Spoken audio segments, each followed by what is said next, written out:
Assalamualaikum warahmatullahi wabarakatuh. Baik, kami dari kelompok saya Windy Hartoyo dan teman saya Bapak Arianto Tarigan.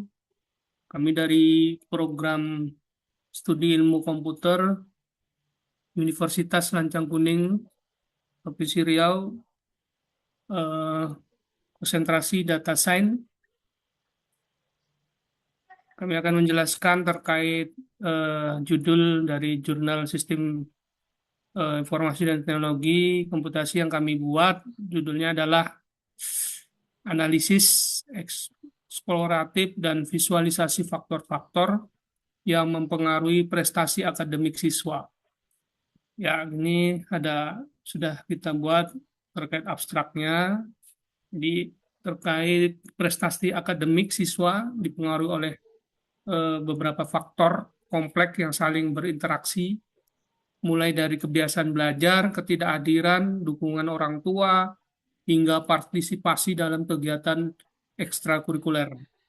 Jadi penelitian ini bertujuan melakukan analisis eksploratif atau EDA yang mana visualisasi komprehensif terhadap faktor-faktor yang mempengaruhi prestasi akademik siswa menggunakan dataset yang kita ambil dari Kaggle, yaitu dataset student performance yang terdiri dari 2.392 siswa sekolah menengah dengan 15 variabel. Metode yang digunakan meliputi analisis statistik deskriptif, analisis korelasi, Pearson, visualisasi distribusi, boxplot, dan lain-lain. Oke, kita terkait kata kuncinya yaitu analisis eksploratif, dataset pendidikan, kemudian ada ketidakhadiran, prestasi akademik, dan visualisasi data. Kita mulai dari pendahuluan bahwa terkait judul tentu ada kaitannya dengan yang di pendahuluan yang kita buat, yaitu prestasi akademik tadi. Siswa merupakan indikator utama yang kita akan teliti.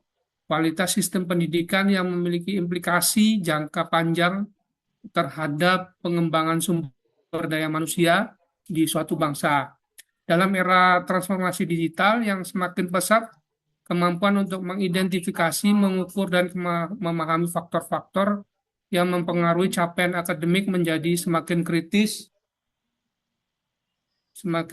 dan mendesak. Secara global, penelitian-penelitian yang terkini menunjukkan bahwa kesenjangan prestasi akademik antara siswa tidak hanya dipengaruhi oleh kemampuan kognitif semata, melainkan oleh ekosistem pembelajaran yang melibatkan variabel demografis. Keterbatasan penelitian terdahulu terletak pada kecenderungan fokus pada pemodelan prediktif berbasis machine learning tanpa memberikan perhatian yang memadai terhadap tahapan analisis eksploratif yang sistematis.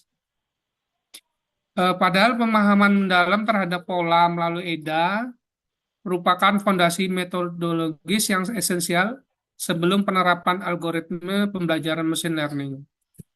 Oke. Metode yang kita gunakan yang pertama yaitu tentu kita mengumpulkan dataset. Dataset yang kita ambil tadi sudah saya jelaskan dari Kaggle, yaitu judulnya Student Performance Dataset yang tersedia secara publik ya. Kemudian dataset ini memuat informasi 2.392 siswa sekolah menengah dengan 15 variabel yang mencakup aspek demografis. Ke-15 variabel bisa kita lihat di sini ada student ID, umur, gender, dan lain-lain sampai dengan grade kelasnya. Oke, dengan tipe data yang kompleks, nanti ada macam-macam, kemudian ada keterangannya di tabelnya juga. Dan lanjut ke 2.2 yaitu tahapan analisis. Jadi penelitian ini mengikuti alur metodologi analisis dan eksploratif yang terstruktur dengan tahapan sebagai berikut. Ini mulai dari pemrosesan data, analisis statistik deskriptif, kemudian analisis distribusi visualisasi, analisis korelasi, kemudian dari analisis bivariat, terakhir yaitu visualisasi komparatif. Nah, ini akan ada bar chart-nya perbandingan rata-rata GPA berdasarkan variabel variabel biner ya. Seluruh analisis dilakukan menggunakan Python. Ini mau versi yang tidak 3.10 juga bisa, tapi kita gunakan yang basisnya Google Colab juga bisa menggunakan Pustaka, Pandas, NumPy, Matplotlib, Matplotlib dan Seaborn. Koefisien korelasi Pearson dihitung menggunakan persamaan ya. Ini rumusnya. Oke, kemudian kita lanjut ke hasil penelitian di mana yang pertama ada statistik deskriptifnya, dataset student performance tidak mengandung nilai hilang atau missing values maupun data duplikat sehingga seluruh dari 2.392 data yang dari dataset dari Kaggle, observasi dapat digunakan secara utuh dalam analisis. Komposisi gender cukup berimbang, yaitu 51,1% siswa laki-laki N sama dengan 1.222 dan 48,9% yaitu siswa perempuan 1.170. Rentang usia siswa berada pada 15 hingga 18 tahun dengan rata-rata 16,47 tahun ya. SD 1,12. Kemudian tabel menyajikan statistik, ini adalah tabelnya. Tabel 2 statistik deskriptif variabel numerik utama. Variabel yang tadi sudah disebutkan ada usia, waktu belajar ya, dalam per minggu per jam, ketidakhadiran, dukungan orang tua. Dengan angka min, median, SD min, max, ini ada sudah. Kemudian ini adalah eh, distribusi dari grafik distribusi GPA siswa. Oke, N sama dengan 2.392 data tadi. Oke, frekuensinya dan GPA-nya. Bisa kita lihat rata-rata GPA adalah 1,91. Kemudian lanjut ke distribusi grade class. Gambar 2 menampilkan distribusi siswa berdasarkan kategori nilai grade kelasnya. Temuan paling mencolok adalah dominasi kategori F kecil dari 2,0 sebesar 50,6% dengan nilai N 1.211 dari total populasi dari data yang tadi data set tadi ya. Kemudian hanya 4,5% siswa atau sekitar 107 berhasil mencapai kategori tertinggi A, GPA, kemudian sementara 11,2% berada pada kategori B atau nilai 269, 16,3%. Pada kategori C, kemudian distribusi grade kelasnya ini dengan proporsi grade kelas siswa, kita bisa lihat ini di sini.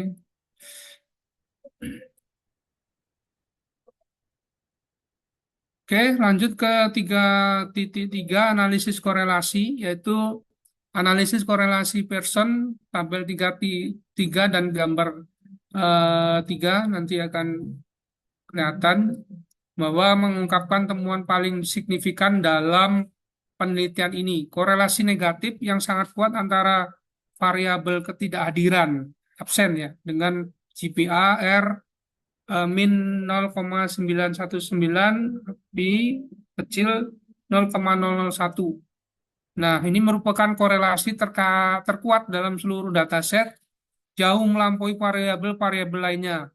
Variabel dukungan orang tua menunjukkan korelasi positif tertinggi, yaitu R 0,191 diikuti oleh waktu belajar mingguan, yaitu R sama dengan 0,179.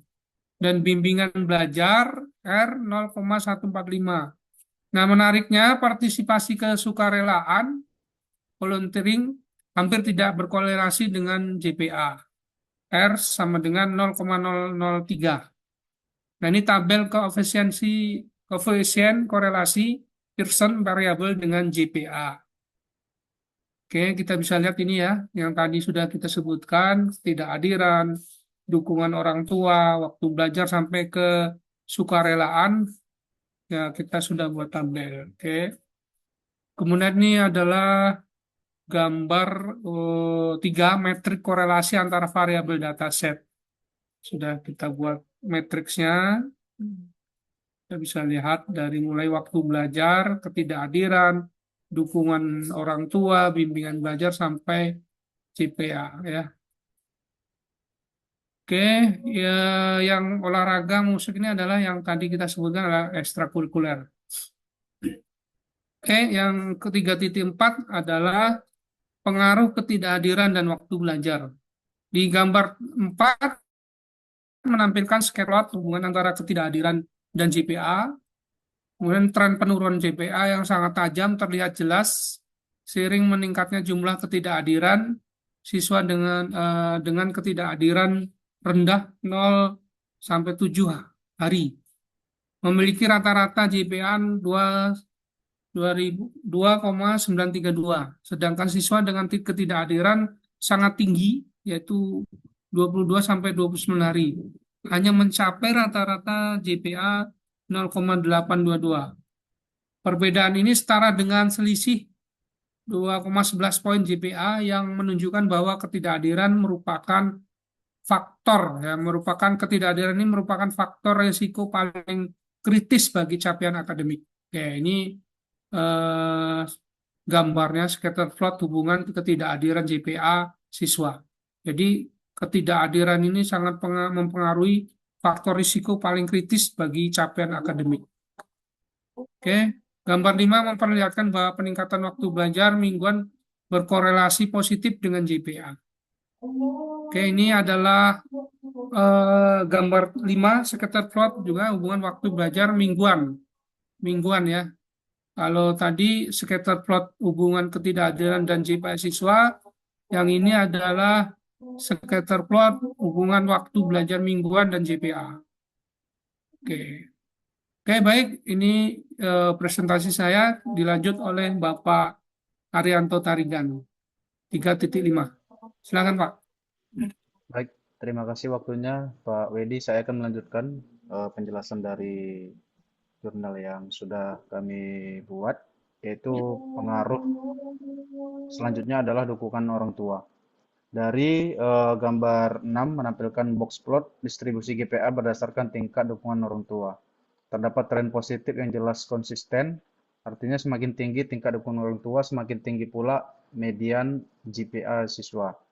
Siswa tanpa dukungan orang tua memiliki rata-rata GPA 1,540, sedangkan yang dengan dukungan ataupun level 4 mencapai rata-rata 2,192. Jadi artinya bimbingan belajar memberikan kontribusi positif terhadap capaian akademik anak ataupun siswa. Lanjut Pak, scroll ke bawah. Ini adalah tampilan dari eh, distribusi GPA berdasarkan tingkat dukungan orang tua. Oke, selanjutnya pengaruh bimbingan belajar dan ekstrakurikuler ya.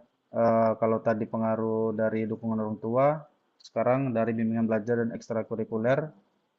Perbandingannya yaitu pada bimbingan belajar, siswa yang mengikuti bimbingan belajar itu GPA awalnya 2,11, kemudian tanpa bimbingan belajar 1,82, artinya naik 0,29 poin.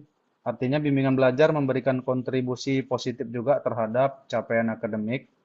Lanjut ke bawah, di situ ada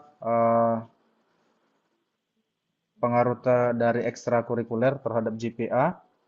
Ya, siswa yang mengikuti ekstrakurikuler GPA-nya 2,02, sedangkan yang tidak ikut 1,84. Artinya kegiatan non akademik juga yang terstruktur ya berkontribusi positif terhadap GPA siswa. Kemudian temuan utama pada penelitian ini adalah dominasi ketidakhadiran sebagai prediktor negatif ataupun GPA yang sangat jauh melampaui pengaruh variabel lainnya. Hasil ini selaras dengan temuan Sideridis dan Alamri tahun 2023 yang menemukan bahwa ketidakhadiran merupakan prediktor terkuat capaian akademik pada siswa sekolah menengah. Kemudian saya akan menjelaskan mengapa memilih beberapa visualisasi yang sudah kami tampilkan. Yang pertama dari histogram tadi yang di awal menampilkan distribusi GPA, kemudian ada pie chart juga menampilkan proporsi grade kelas, ada juga scatter plot ya yang kami tampilkan tadi visualisasinya menunjukkan kehubungan dua variabel numerik absensi, GPA dan waktu belajar dan GPA. Kemudian ada juga visualisasi heat map ya. Alasan kami memilih visualisasi tersebut menampilkan kekuatan korelasi antar variabel. Kemudian ada juga box plot, itu membandingkan distribusi GPA berdasarkan kategori dukungan orang tua. Dan ada juga visualisasi bar chart yang kami tampilkan tadi membandingkan rata-rata GPA antar kelompok, yaitu bimbingan belajar dan ekstrakurikuler. Kemudian insight ataupun bagian storytelling yang kami dapat, ini bagian yang paling membedakan presentasi. Bukan hanya temuan ini menunjukkan bahwa kehadiran siswa faktor yang menentukan prestasi. Sekolah sebaiknya memprioritaskan kebijakan peningkatan kehadiran karena dampaknya jauh lebih besar dibandingkan hanya menambah jam belajar. Ini adalah contoh data storytelling mengubah angka menjadi rekomendasi yang dapat ditindaklanjuti. Kemudian yang terakhir kesimpulan. Kesimpulannya yang dapat kami ambil, dataset terdiri dari 2.392 siswa dengan 15 variabel. Faktor yang paling dominan yang mempengaruhi GPA adalah ketidakhadiran.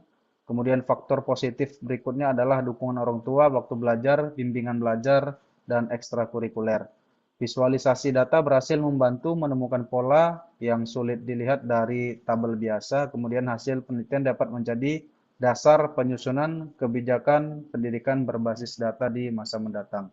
Mungkin itu saja yang dapat kami sampaikan. Lebih dan kurang kami mohon maaf. Terima kasih atas perhatiannya juga kepada dosen pengampu. Kami sudahi. Assalamualaikum warahmatullahi wabarakatuh.